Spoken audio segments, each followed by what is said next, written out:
All right. So, hello, Kelly. My name is Dan, and I'd like to thank you for joining me today. I'm a counselor, and I thought that perhaps maybe we'd open this session by first you telling me a little bit about what you know about counseling or what you may have heard. That you help people with problems. hmm so you're hearing that basically help with problems. Is it possible? Do you mind if I add a little bit to that? Sure, Okay, sure. all right. Thank you.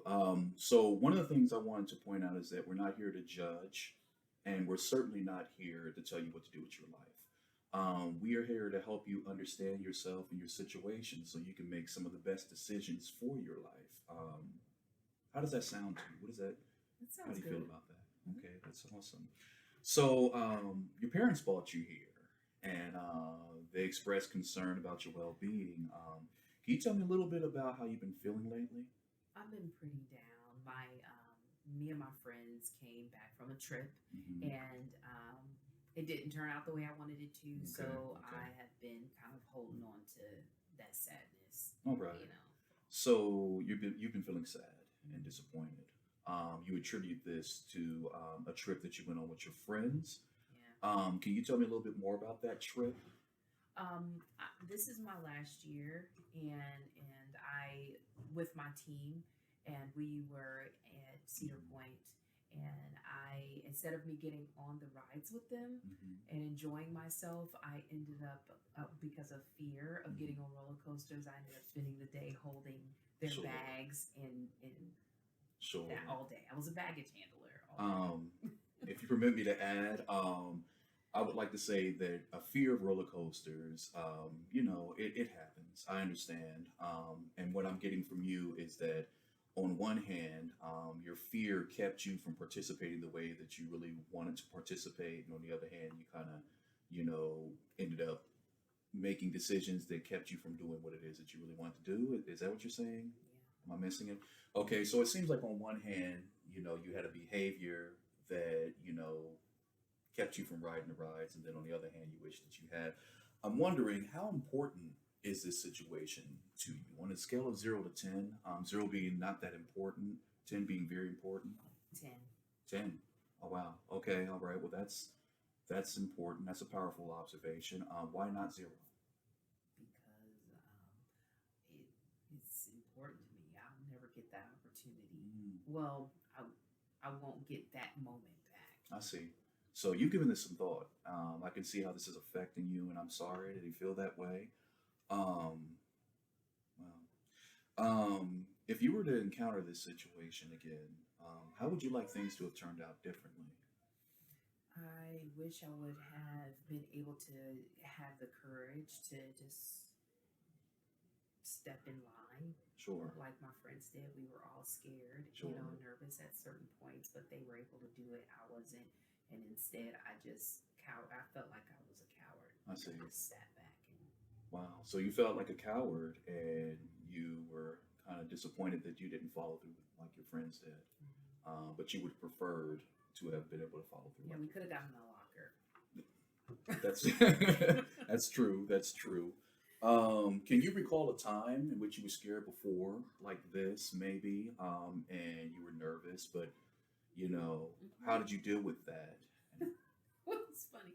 So when I was a young girl, I was in a dance troupe, and I was the only minority in my hmm dance troupe. And my parents were there, and at this performance, hmm and I was supposed to do the routine and pull off my hat and slide on my knees. Right. And mind you, I was probably about 7 years old or something like hmm that. But I really just wanted to run away and hide in a corner. I But see. my mom had spent so much time and energy that, in getting me where I hmm was, that hmm I didn't want to let her down. So, long story short, I got through the routine. I slid and pulled my hat off and looked back, and my other teammates were still kind of sitting in the Ah, back, and I ended up getting a trophy for my performance. okay.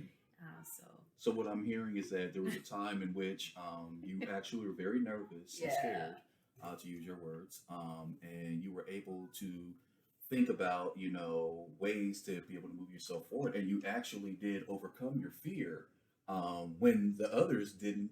at all. Can you give me some, tell me a little bit about what it was that helped you get over that fear? I just took a deep breath, Mm, really. I I just see. remember, trying to control my breathing. I I see. remember just taking a deep breath and I clenched my fist, and I just walked out, with the line and Sure. just started moving my body.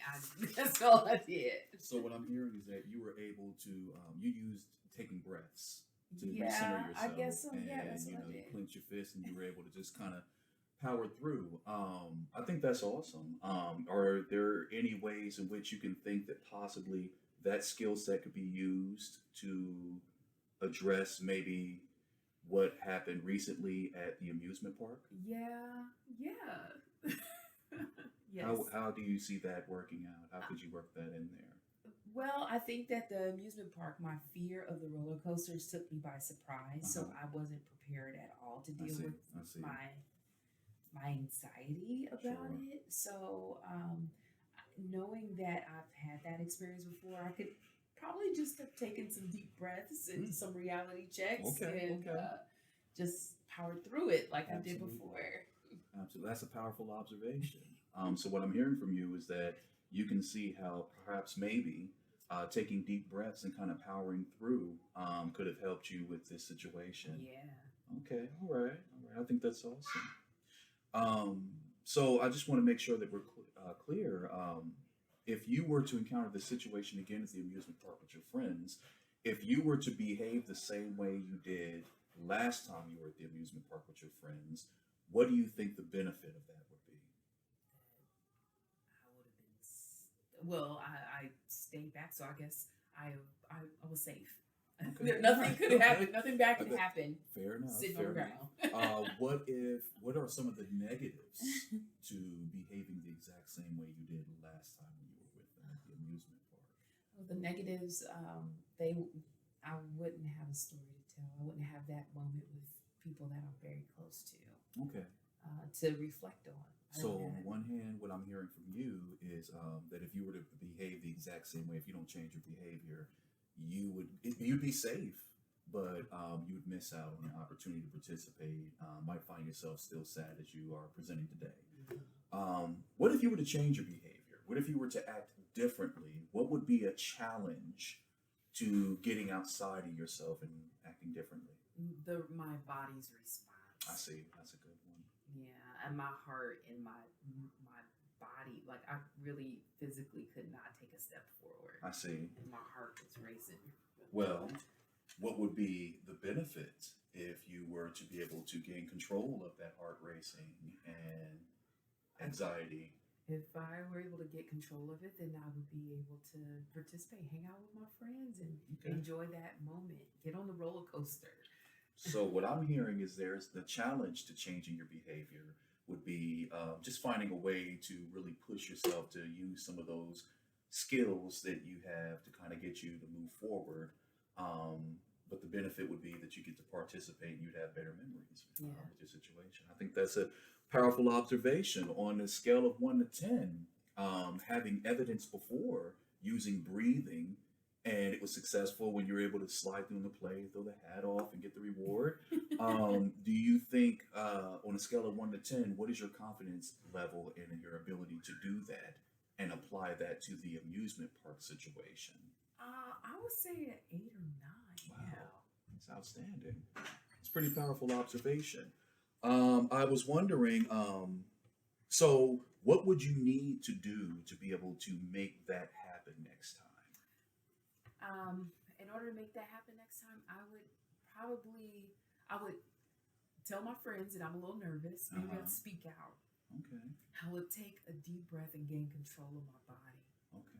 So the next time when you go, what will you do? What will you try? That's what I'll do. I will take a deep breath and talk to my friends and say I'm extremely nervous. Pull me. I think that is an awesome observation, a great technique. That's great. It seems that you have a pretty good understanding of your issue and identified your problem, your resources, and the dilemma that you're having. And but yet you seem to have a plan, a course of action that you're going to actually take from what I'm hearing. I think you made a lot of progress today. What do you think? Has it been helpful? It really has. Unexpectedly, yes, it has been helpful. Well, I would like to say that's really good to hear, and I think we probably can close this session by saying that I appreciate your courage and your trust in me and allowing me to assist you with this issue. And I look forward to seeing the results of your work. Thanks, Dan.